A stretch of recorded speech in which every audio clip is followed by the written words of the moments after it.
Oke, balik lagi di channel YouTube Jago Bajak sama gue Reza. Kali ini gue akan membahas tentang undang-undang baru terkait dengan biaya materai, di mana diatur di Undang-Undang Nomor 10 Tahun 2020, guys. Oke, kenapa sih undang-undang ini dibuat? Jadi latar belakangnya adalah bahwa kalau kita tahu kan sekarang biaya materai itu kan ada 3.000 dan 6.000 gitu ya. Nah, ini kan udah lama banget nih. Nah, pemerintah merasa bahwa perlu ada perubahan dari tarif ini karena ya inflasi sudah banyak. Kemudian juga di sini intinya sih salah satu perangkat untuk mewujudkan perbaikan kesejahteraan rakyat, meningkatkan pertumbuhan ekonomi yang berkualitas serta perbaikan tata kelola biaya materai. Ya, jadi uh, ini kita diubah menjadi 10.000 guys nanti tarifnya ya. Dari 3.000 6.000 yang tadinya ada dua tarif menjadi tarif tunggal yaitu 10.000. Nah, kemudian eh bahwa Undang-Undang Biaya Materai ini akan menggantikan Undang-Undang Biaya Materai Nomor 13 Tahun 85 yang telah berlaku selama 35 tahun dan belum pernah mengalami perubahan. Jadi selama 35 tahun Undang-Undang Biaya Materai tidak pernah mengalami perubahan dan baru sekarang diubah di Undang-Undang Nomor 10 Tahun 2020. Nah, kemudian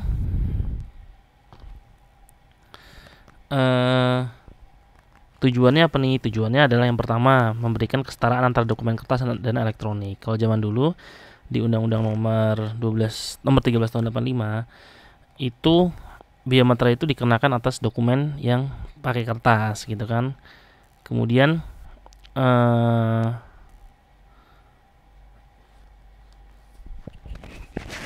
jadi dan sekarang kalau kita lihat banyak dokumen-dokumen itu yang sudah bersifat elektronik. Nah, karena adanya perubahan tersebut, maka perlu ada kesetaraan nih antara dokumen kertas dan dokumen elektronik. Karena kalau dokumen kertas itu dikenakan biaya materai, tentu dokumen elektronik juga harus dikenakan biaya materai. Kemudian juga keberpihakan kepada masyarakat luas dan pelaku UMKM. Nah, nanti kalau kita lihat ya guys, kalau dulu nanti kan ada tuh dokumen yang memuat nilai uang itu kan dikenakan biaya materai. Kalau dulu tuh thresholdnya adalah 1 juta, bahkan ada yang 250.000. Nah, sekarang itu thresholdnya 5 juta guys. Jadi lebih dari 5 juta baru kena biaya materai. Selebihnya kalau kurang dari 5 juta itu tidak dikenakan biaya materai. Jadi ini merupakan keberpihakan kepada masyarakat luas dan pelaku UMKM. Kemudian yang ketiga adalah meningkatkan kesederhanaan dan efektivitas melalui tarif tunggal dan penerapan materai elektronik. Jadi tarifnya satu aja, nggak 3.000 dan 6.000, dan nanti ada yang namanya materai elektronik guys untuk dokumen-dokumen yang sifatnya adalah elektronik seperti itu. Nah, biaya materai itu apa sih? Biaya materai itu di pasal 1 angka 1 Undang-Undang Biaya Materai disebutkan bahwa biaya materai itu adalah pajak atas dokumen, ya, pajak atas dokumen. Nah, yang disebut dokumen itu apa? Dokumen adalah sesuatu yang ditulis atau tulisan dalam bentuk tulisan tangan, cetakan atau elektronik. Jadi bisa tulisan tangan, dicetak ya, atau elektronik yang dapat dipakai sebagai alat bukti atau keterangan. Jadi sekarang pengertian dari dokumen itu juga termasuk dokumen elektronik. Nah, biaya materai dikenakan satu kali untuk setiap dokumen, guys. Nah, apa sih yang dikenakan biaya materai itu? Ya, jadi objek biaya materai itu apa? Yang ada dua, guys. Yang pertama adalah dokumen yang dibuat sebagai alat untuk menerangkan mengenai suatu kejadian yang bersifat perdata, dan dokumen yang digunakan sebagai alat bukti di pengadilan. Jadi ada dua ini, guys. Dokumen-dokumen atau objek biaya materai. Nah, kemudian dokumen yang digunakan sebagai alat untuk menerangkan suatu kejadian yang bersifat perdata itu meliputi apa aja sih? Nah, ini kita lihat ya. Meliputi yang pertama, surat perjanjian, surat keterangan, surat pernyataan atau surat lain yang sejenis beserta rangkapnya. Jadi ada perjanjian, surat keterangan, pernyataan dan sebagainya. Kemudian ada akta notaris beserta grose, salinan dan kutipannya. Kemudian ada akte PPAT beserta salinan dan kutipannya. Surat berharga dengan nama dan dalam bentuk apapun, ya. Kemudian dokumen transaksi surat berharga, termasuk dokumen transaksi kontrak berjangka dengan nama dan dalam bentuk apapun, serta dokumen lelang yang berupa kutipan risalah lelang, minuta risalah lelang, salinan risalah lelang, dan grose risalah lelang. Jadi nih guys, ini adalah dokumen-dokumen yang dikenakan biaya materai. Nah, kemudian kalau di sini kita lihat dulu ya di Undang-Undang Nomor 13 Tahun 85 itu dikenakan. Jadi ini kan tadi yang ini tidak ada nilai uangnya ya. Ini semua tidak ada nilai uangnya. Nah, kalau yang menyebutkan nilai uang, ya, yang dokumen yang menyebutkan nilai uang. Nah, kalau dulu itu thresholdnya adalah 250.000 guys. Nah, sekarang itu thresholdnya 5 juta. Jadi dokumen yang menyatakan jumlah uang dengan nominal lebih dari, ya, jadi lebih dari 5 juta. Kalau 5 juta aja belum kena ya guys, karena dia harus lebih dari 5 juta. Lebih dari 5 juta yang pertama menyebutkan penerimaan uang serta berisi pengakuan bahwa utang seluruhnya atau sebagiannya telah dilunasi atau diperhitungkan. Ini dikenakan biaya materai guys. Ya, tapi yang nilainya lebih dari 5 juta. Ingat ya, di sini menyebutkan penerimaan uang. Ya, tentu kalau misal invoice, ya, invoice itu bukti penyerahan barang, itu belum dikenakan biaya materai. Tapi di sini harus sudah diterima uangnya. Ya, jadi kalau dia menyebutkan adanya penerimaan uang, itu baru dikenakan biaya materai senilai Rp10.000 gitu guys.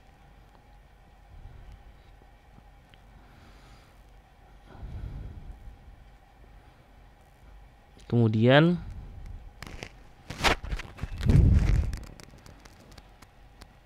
ada lagi non objek biaya materai guys. Nah,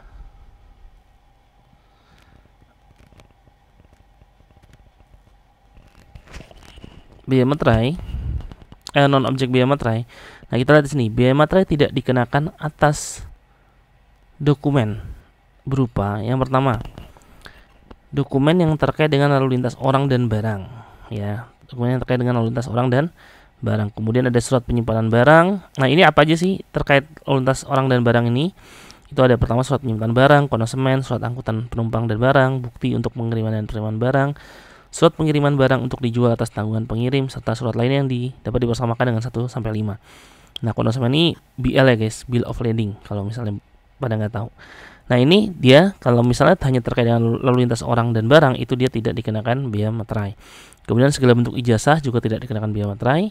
Kemudian tanda tunggu, tanda terima pembayaran gaji, uang tunggu, pensiun, uang tunjangan, dan pembayaran lainnya, jadi slip gaji dan sebagainya, itu tidak dikenakan biaya materai.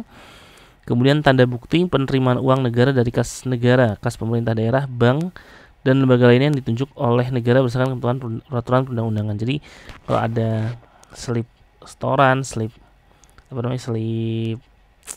penarikan tunai dari bank, itu juga tidak dikenakan biaya materai. Kemudian SSP tidak dikenakan biaya materai.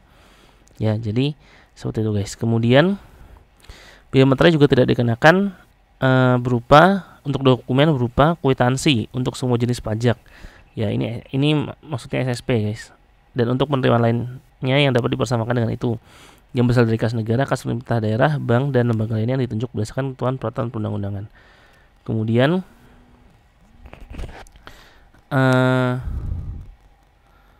tanda penerimaan uang yang dibuat untuk keperluan intern organisasi, itu juga tidak dikenakan biaya materai. Surat gadai tidak dikenakan biaya materai. Kemudian dokumen yang menyebutkan simpanan uang atau surat berharga pembayaran uang simpanan kepada penyimpan oleh bank, koperasi, dan badan lainnya yang menyelenggarakan penyimpanan uang atau pengeluaran surat berharga oleh kustodian kepada nasabah. Jadi seperti rekening koran itu seharusnya tidak dikenakan biaya materai guys, karena di sini adalah dokumen yang menyebutkan simpanan uang, ya, menyebutkan simpanan uang. Kemudian tanda pembagian keuntungan bunga atau imbal hasil dari surat berharga dengan nama dan dalam bentuk apapun, ini juga tidak dikenakan biaya materai. Serta dokumen yang diterbitkan atau dihasilkan oleh Bank Indonesia dalam rangka pelaksanaan kebijakan moneter, ini juga tidak dikenakan biaya materai guys. Jadi ini ya, ini dokumen-dokumen yang tidak dikenakan biaya materai. Kemudian kalau kita lihat di sini tarif biaya materai, ya, di pasal 3 disebutkan tarif biaya materai adalah 10.000 tarif tunggal ya guys. Jadi tidak seperti dulu 3.000 dan 6.000, sekarang adalah 10.000. Dan itu berlaku mulai 1 Januari tahun 2021. Nah, kemudian disebutkan juga di dalam Undang-Undang Biaya Materai bahwa tarif ini 10.000 ini bisa diturunkan atau dinaikkan dengan peraturan pemerintah setelah berkonsultasi dengan Dewan Perwakilan Rakyat. Nah, seperti itu ya guys. Kemudian, nah, kapan sih biaya materai itu terutang? Nah, kita bagi jadi dua guys. Yang pertama, biaya materai itu terutang pada saat dokumen dibubuhi untuk tanda tangan. Ya, itu untuk apa? Untuk 3 ini guys. Ya, jadi pada saat dokumen ditandatangani itu terutang biaya materai. Yang pertama adalah untuk surat perjanjian beserta rangkapnya, akta notaris beserta grose, salinan dan kutipannya, serta akta PPAT beserta salinan dan kutipannya. Nah, kemudian ada lagi yang terutang biaya materai pada saat dokumennya itu selesai dibuat. yaitu adalah surat berharga dengan nama dan dalam bentuk apapun, dokumen transaksi surat berharga, termasuk dokumen transaksi kontrak berjangka dengan nama dan dalam bentuk apapun, gitu guys. Nah, kemudian juga saat terutang biaya materai ada, yaitu pada saat dokumen itu diserahkan kepada pihak untuk siapa dokumen tersebut dibuat, ya. Itu untuk siapa aja? Yang pertama untuk apa aja? Untuk pertama untuk surat keterangan, surat pernyataan atau surat lainnya yang sejenis beserta rangkapannya. Jadi pada saat diserahkan itu baru terutang. Kemudian pada saat dokumen lelang, pada saat tanggal surat yang menyatakan jumlah uang, ya. Jadi ini terutang setelah pada saat diserahkan kepada pemilik dokumen tersebut. Kemudian dokumen yang diajukan ke pengadilan untuk dokumen yang digunakan sebagai alat bukti di pengadilan itu baru terutang. Jadi untuk dokumen yang diajukan ke pengadilan ini baru terutang pada saat dia ingin digunakan sebagai alat bukti di pengadilan. Tentunya ini sebelum, kalau sebelumnya belum dikenakan biaya materai atau dia belum dilunasi biaya materai. Seperti itu ya guys. Kemudian dokumen digunakan di Indonesia untuk dokumen perdata yang dibuat di luar negeri. Jadi kalau dokumen itu dibuat di luar negeri, saat terutang biaya materai adalah pada saat dokumen tersebut digunakan di Indonesia, dibawa ke Indonesia dan digunakan di Indonesia. Kemudian siapa pihak yang terutang atas biaya materai itu guys? Siapa yang harus bertanggung jawab untuk membayar biaya materai tersebut? Nah, disebutkan di dalam pasal 9 Undang-Undang Biaya Materai bahwa dokumen yang dibuat sepihak, ya, kalau dokumen itu dibuat sepihak, maka biaya materai terutang oleh pihak yang menerima dokumen. Ya, jadi kalau dibuat oleh satu orang sepihak, dokumen tersebut terutangnya oleh yang menerima dokumennya. Nah, tetapi kalau misalnya dokumen tersebut dibuat dua pihak atau lebih, maka biaya materai terutang oleh masing-masing pihak atas dokumen yang diterimanya. Jadi kalau misalnya dokumennya itu dibuat oleh dua pihak atau lebih, maka terutangnya juga double guys. Ya, pada saat terutang itu double. Jadi misalnya dokumennya tersebut digunakan sebagai alat bukti atau digunakan untuk membuat kontrak antara Pak A dan Pak B gitu ya. Maka Pak A dan Pak B ini itu dua-duanya dikenakan biaya materai atas dokumen yang diterimanya, karena kan pasti masing-masing kan akan menerima salinannya atau menerima dokumennya, karena itu terutang dari masing-masing pihak tadi gitu guys.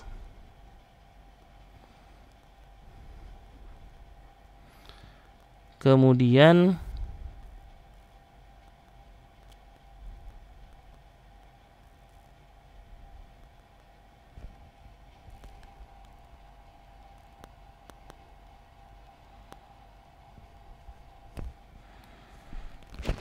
pihak yang terutang juga di pasal 9 dikecualikan. Siapa yang pihak terutang itu?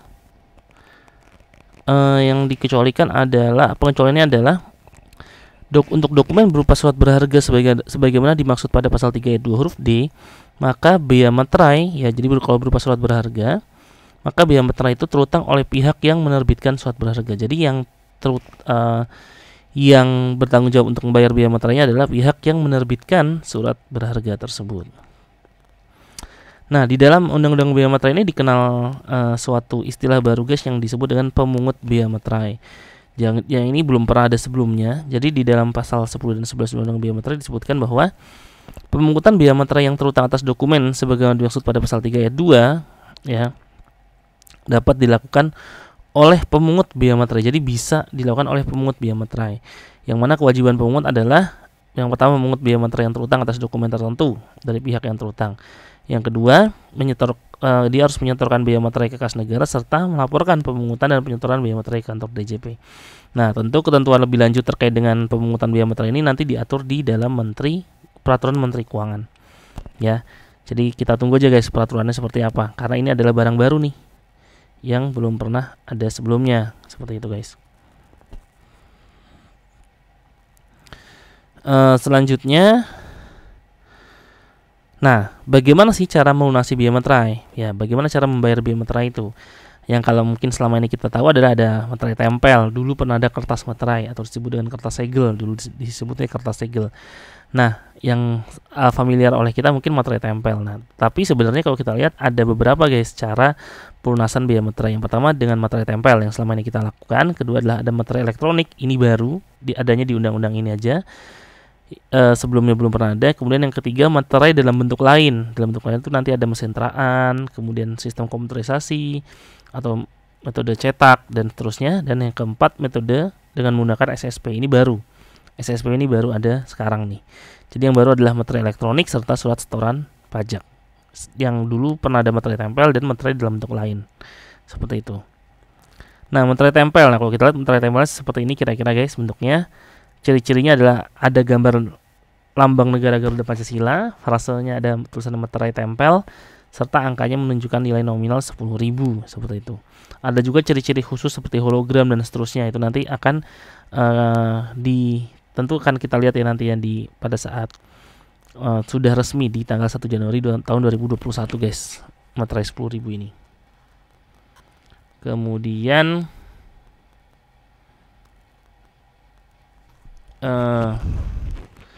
selanjutnya yang tadi adalah kertas materai tempel. Yang kedua adalah materai elektronik.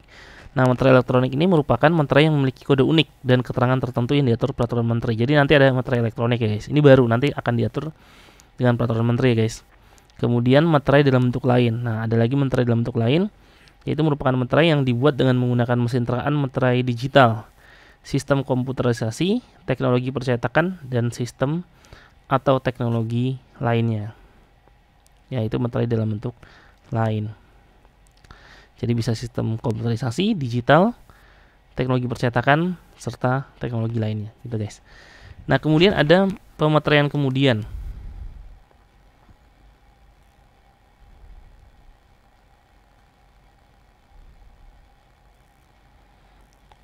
Pematerian kemudian itu dilakukan untuk ya dokumen yang biaya materainya itu tidak atau kurang dibayar. Ya. Atau yang kedua adalah dokumen yang digunakan sebagai alat bukti di pengadilan. Jadi bisa dua ini guys. Nah, bisa alat bukti di pengadilan, bisa dokumen yang biaya materainya tidak atau kurang dibayar. Nah, kalau kita lihat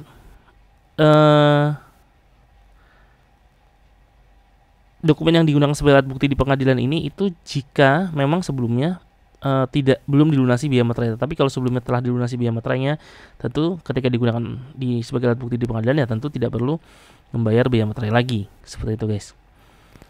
Nah, kemudian ini ya, pihak yang wajib membayar biaya materai melalui pematerian kemudian merupakan pihak yang terutang sebagaimana dimaksud pada pasal 9. Itu yang tadi guys ya. Yang tadi kita bahas tentang siapa yang pihak yang terutang biaya materai. Kemudian nah, di dalam pasal 22 ini juga ada baru guys, pembebasan pengenaan biaya materai. Ini baru, sebelumnya belum pernah ada di undang-undang tahun 85 tersebut. Nah, sekarang ini ada baru fasilitas pembebasan biaya materai. Nah, disebutkan di sini pasal 22, biaya materai yang terutang dapat diberikan fasilitas pembebasan dari pengenaan biaya materai, baik untuk sementara waktu maupun selamanya. Nah, ini ya ada 4 guys. Dokumen-dokumen yang bisa dibebaskan biaya materai. Yang pertama, dokumen yang menyatakan pengalihan hak atas tanah dan atau bangunan dalam rangka percepatan proses penanganan dan pemulihan kondisi sosial ekonomi suatu daerah akibat bencana alam yang ditetapkan sebagai bencana alam. Ini guys, yang pertama. Yang kedua adalah dokumen yang menyatakan pengalihan hak atas tanah dan atau bangunan yang digunakan untuk melaksanakan kegiatan yang semata-mata bersifat keagamaan dan atau sosial yang tidak bersifat komersial. Yang ketiga, dokumen dalam rangka mendorong atau melaksanakan program pemerintah dan atau kebijakan lembaga yang berwenang di bidang moneter dan jasa keuangan, ya. Kemudian yang keempat adalah dokumen yang terkait pelaksanaan perjanjian internasional yang telah mengikat berdasarkan ketentuan peraturan perundang-undangan di bidang perjanjian internasional atau berdasarkan asas timbal balik. Ini guys ya, ini adalah fasilitas pembebasan biaya materai yang baru diatur di Undang-Undang nomor 10 tahun 2020 ini.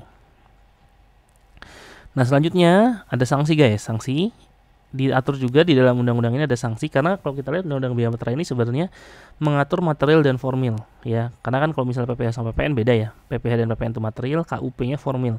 Tetapi kalau biaya materai ini mengatur dua-duanya, baik formil dan materialnya. Nah, maka di sini dijelaskan sanksinya. Sanksinya apa? Pemungut biaya materai yang tidak melaksanakan kewajiban pemungutan dan atau penyetoran diterbitkan SKP untuk menagih biaya materai yang tidak atau kurang dipungut dan atau tidak kurang disetor, ditambah sanksi administratif sebesar 100% dari biaya materai yang tidak atau kurang dipungut dan atau tidak atau kurang disetor. Nah, ini untuk pemungut ya guys, untuk pemungut biaya materai yang tidak melaksanakan kewajibannya. Kemudian yang kedua, biaya materai yang wajib dibayar melalui pemeteraian kemudian atas dokumen yang biaya materainya tidak atau kurang dibayar. Ya, jadi kalau ada pemeteraian kemudian itu juga ditambah sanksi administratif sebesar 100% dari biaya materai yang terutang. Nah, ini guys ya. Jadi sanksinya ini guys. Kalau dulu yang ini belum pernah ada nih. Kalau yang ini udah ada di undang-undang sebelumnya. Tetapi kalau yang pertama nih yang terkait dengan sanksi untuk pemungut biaya materai ini adalah barang baru nih guys. Ini peraturan baru yang mana sebelumnya belum pernah ada. Karena memang pemungut biaya materai baru ada di Undang-Undang Nomor 10 Tahun 2020 ini. Kemudian di sini juga pasal 21 adalah larangan pejabat. Ini juga udah ada sebelumnya di undang-undang sebelumnya.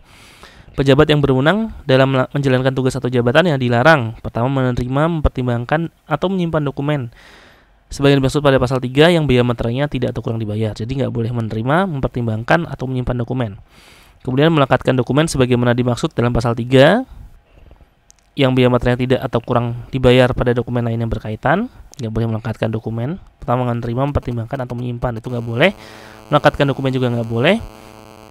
Kemudian ada membuat salinan, tembusan rangkap atau petikan dari dokumen, dan kemudian memberikan keterangan atau catatan pada dokumen sebagian dimaksud pada pasal 3 yang biaya materainya tidak atau kurang dibayar. Kemudian ada kadaluarsa. Kadaluarsanya 5 tahun guys sejak saat terutang ya, sama peraturan sebelumnya. Terakhir nanti ketahuan pidana akan gue bahas selanjutnya guys. Gitu aja yang bisa gue sampaikan di video kali ini. Semoga bermanfaat. Jangan lupa like, subscribe, dan komen channel YouTube gue. Dan apabila kalian merasa video ini bermanfaat, bisa di share di seluruh sosial media yang kalian miliki. Jangan perlu terus. Bye bye.